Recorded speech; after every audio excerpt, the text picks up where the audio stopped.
রবীন্দ্রনাথ ঠাকুর। রবীন্দ্রনাথ ঠাকুরের রচনাবলী, গান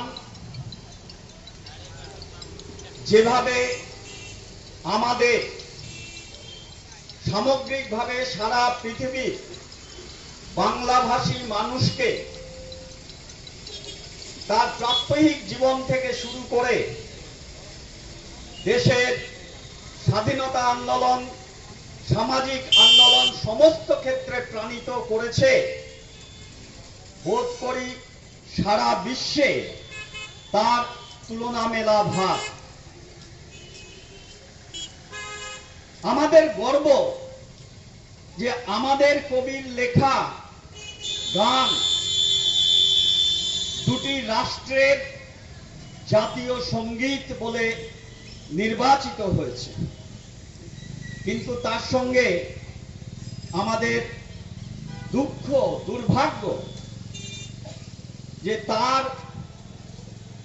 রচনা সম্ভারের কিছু অংশ বিভিন্নভাবে, যাকে ইংরেজিতে আমরা বলি কপিরাইট, সেই কপিরাইট উঠে যাবার পর থেকে বিভিন্নভাবে তার রচনা, তার গান, তার সৃষ্টি বিকৃতির শিকার হচ্ছে।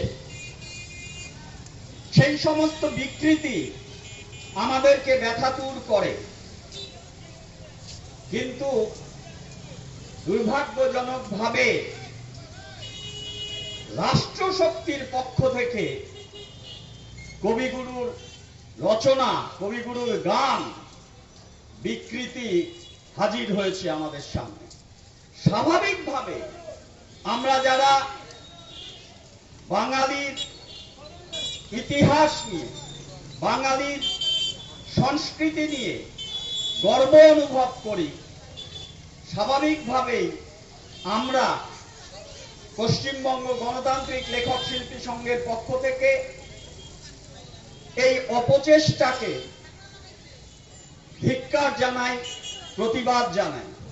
1905 সাল লর্ড কার্জন আমাদের দেশের স্বাধীনতা আন্দোলনকে, তার যে স্পিরিট, সমস্ত মানুষের ঐক্যবদ্ধ আন্দোলনকে ধ্বংস করবার জন্য স্বাধীনতা আন্দোলনের প্রধান ভূগোল যে বঙ্গভূমি, সেই বঙ্গভূমির যারা বঙ্গভাষী মানুষ তাদের মধ্যে বিভেদ সৃষ্টি করবার জন্য ধর্মের ভিত্তিতে এই বাংলাকে ভাগ করেছিলেন।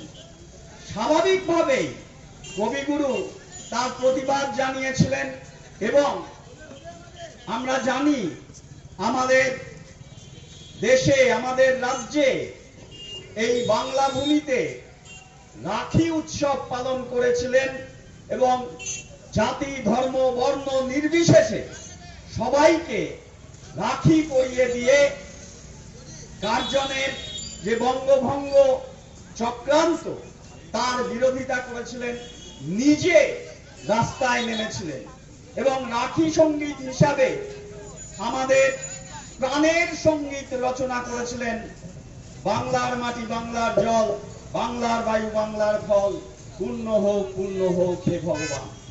দুর্ভাগ্যজনকভাবে কবিগুরুর রচনা বিভিন্ন সময়ে বিকৃত হয়েছে, কথা ঠিক, কিন্তু সম্প্রতি আমরা দেখেছি যে পশ্চিমবঙ্গ রাজ্য সরকার আয়োজিত কলকাতা ফিল্ম ফেস্টিভ্যালে এই গান মুখ্যমন্ত্রীর উপস্থিতিতে সরকারি অনুষ্ঠানে বিকৃত করে গাওয়া হয়েছে।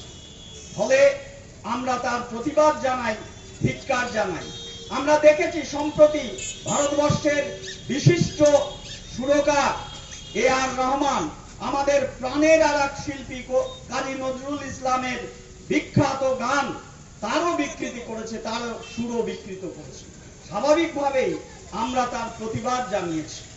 আজকে রায়গঞ্জের বিশিষ্ট শিল্পীরা কবিগুরুর যে প্রাণের গান আমাদের, তার বিকৃতির বিরুদ্ধে দাঁড়িয়েছেন এবং এখানে সমবেত হয়েছেন।